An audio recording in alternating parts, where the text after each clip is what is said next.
Welcome to a new series on this channel, This Week on the Market, where I will cover important updates in the stock market, current affairs, politics and startups over the past week. First, let's look at how the market has performed in the past week. This week has been a rather shorter week with only 3 trading days due to Good Friday and Holi. In the past week, Nifty has gone up 1.04%, bouncing off the support created by the previous few weeks. The general market has mostly consolidated or gone up slightly with most sectors consolidating. In the past 5 trading days, Nifty Realty, Nifty Auto, Nifty Next 50 and Nifty Infra have gone up the most, while Nifty IT and Nifty Media have gone down. Now, let's look at the big news in the market in the past week. Firstly, Nifty IT has fallen more than 7% in the past 7 trading sessions. This happened after Accenture, one of the biggest IT companies in the US, cut its financial year 2024 revenue forecast, leading to lower hopes of a demand recovery.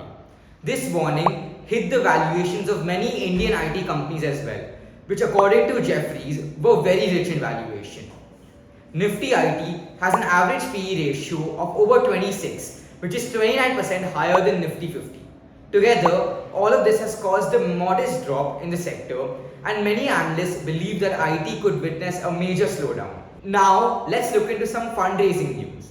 Fundraising via QIP has hit 78,000 crores in the financial year 2023 to 2024.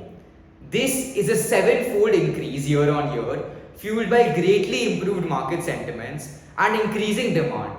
Financial companies raise funds through qualified institutional placement or QIP to meet their additional capital requirement buffer to support their growth plans and enhance their business.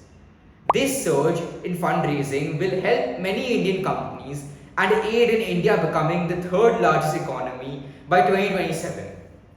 The main companies benefiting are Brookfield India Real Estate Trust, which gained 2,305 crores through QIP, National Highways Infra Trust, which gained rupees 6,181 crores, and Grid Trust, which collected 669 crores. Now, let's look at some other news which is not directly related to the stock market but can greatly influence decisions in the stock market due to their political connections. Firstly, there has been new information produced on the Electoral Bonds issue. Electoral Bonds, which the Supreme Court deemed unconstitutional on the 15th of Feb, is the scheme allowing for anonymous donations to political parties. It was criticized for potentially aiding the party in power and undermining transparency in political funding.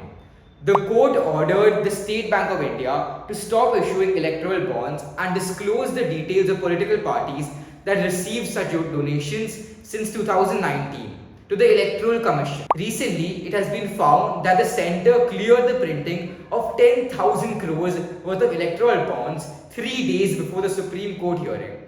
While the State Bank of India has halted the printing of these bonds after the Supreme Court hearing, it has been disclosed that prior to the directive to cease printing, SPMCIL had already produced and dispatched 8,350 electoral bonds to SBI.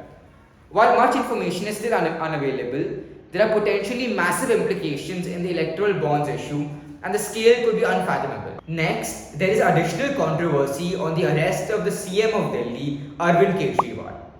Kejriwal, who was arrested by the Enforcement Directorate on March 21st, was involved in a conspiracy of formulation of the excise policy 2021 to 22 to favor certain people and also involved in the demanding of kickbacks from liquor businessmen in exchange of favors granting in the said policy.